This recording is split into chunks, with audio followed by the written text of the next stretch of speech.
I think that, like you were saying, the idea of having to change and maybe kind of put different parts of ourselves more in front in Mhm. different relationships, I think helps us be able to work with people that maybe on the surface we might not think we could, and Mm. realizing that there are things we have in common with people.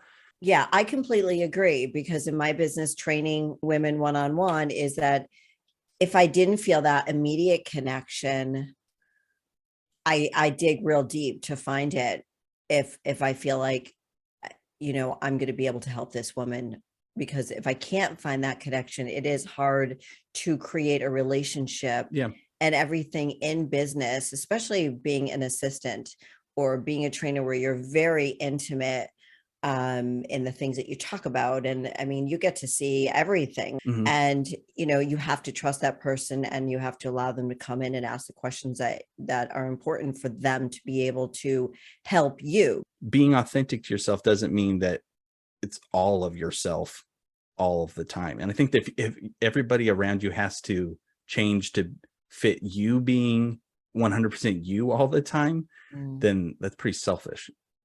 I mean, as a people pleaser, I think that we kind of take those paths of least resistance early on, but Mm. all it does is just set us up later It to does. get something that's worse or bigger.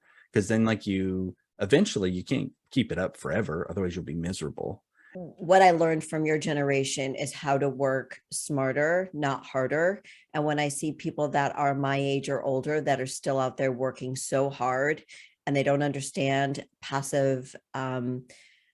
passive income, Mhm. that I feel bad for them, because I feel grateful that I'm learning from a younger generation. What does it mean for you to live a fearlessly authentic life? I think being honest with yourself, you've got to be honest. And there's a lot of things that can be improved in myself. And I've got to be honest about those things, um, as well as honest about all the real thing, the good things too. When I can take those things to get in the bad, and then you have, the facts of life, Jodi, living those things out and not being Mhm. afraid of them.